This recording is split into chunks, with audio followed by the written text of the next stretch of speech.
Récemment, tout le monde s'est jeté sur un nouveau modèle qui s'appelle Kimi K3. Apparemment, ce modèle, il ferait mieux que Claude Fable 5. Bien sûr, tu me connais, ça reste à prouver. Selon, bien sûr, ici, l'usine digitale, enfin bref, il y en a plein qui existent sur Internet, on est sur un mastodonte chinois de 2800 milliards de paramètres. Avec ça, on est censé pouvoir faire à peu près tout et n'importe quoi. La limite, c'est un peu l'imaginaire. Dans un premier temps, j'ai voulu me rendre sur kimi.com, juste ici, et pouvoir essayer de faire une simple page de vente dans un premier temps, et je me suis heurté à un problème principal, c'est qu'effectivement, il y a tellement de monde qui utilise le modèle de Kimi K3 qu'il est impossible de l'utiliser sur leur site. Rassurez-vous, on va faire le test avec OpenRouter qui héberge également Kimi K3. Alors voici notre prompt du jour, tu dois réaliser une page de vente pour convaincre un prospect d'adhérer à une formation sur comment créer un site avec intelligence artificielle. Le site doit être monopage, sur un thème sombre avec un arrière-plan adapté, nuancé en couleur. Il doit aller à l'essentiel avec une sémantique propre pour le référencement avec H1, H2 et H3 et des paragraphes ainsi que des sections optimisées. Ne pas mettre trop de texte, se contenter de l'essentiel, style Apple. Là ici, quand je dis style Apple, c'est-à-dire que la philosophie Apple, c'est de faire plus d'illustrations, moins de texte, de concentrer sur l'essentiel. Tu peux appliquer des icônes et des illustrations lorsque nécessaire. La responsive est obligatoire pour un confort de lecture sur mobile. Tu dois privilégier un alignement au milieu en colonne, jamais à gauche ni à droite. Tu dois utiliser Tailwind CSS pour le style et non du CSS traditionnel. Pas de barre de navigation ni de pied de page. Le code complet doit tenir en moins de 700 lignes. Après avoir soumis ça, eh bien on va regarder tout simplement lequel a fait le meilleur résultat. Mais avant que je te dise lequel a été fait avec quel modèle, eh bien on va déjà regarder les comparaisons, savoir si tu as vu juste ou non. Nous voici donc avec le premier candidat. Donc effectivement, je dis ça, mais bon, c'est un peu trompeur, hein. C'est marqué en haut ici, c'est marqué claude.html, enfin bref, c'est pas grave,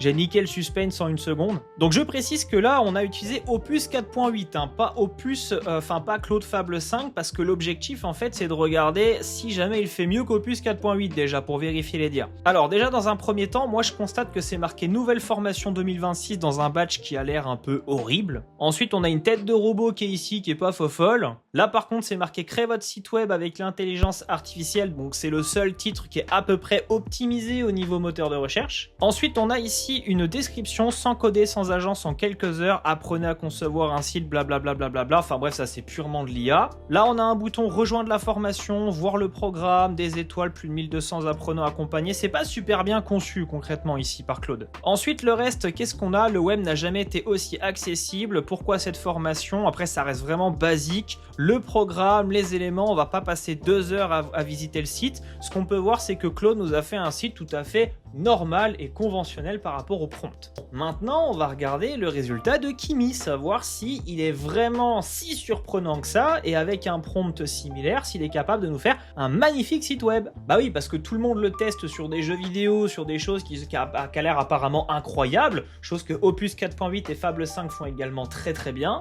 et concrètement, c'est pas ce que monsieur et madame tout le monde ont besoin. Donc ici, eh bien, on va regarder le résultat de Kimi. Alors, ce qu'on peut regarder, c'est que déjà, on a toujours le même badge horrible qui est en haut, donc là on voit clairement un peu le copier-coller avec Opus. Ensuite, qu'est-ce qu'on a? Créer votre site web avec l'intelligence artificielle. On a exactement le même titre qui est optimisé, sans coder, sans agence, un site professionnel en ligne en 30 jours, guidé pas à pas. Oh, tiens non!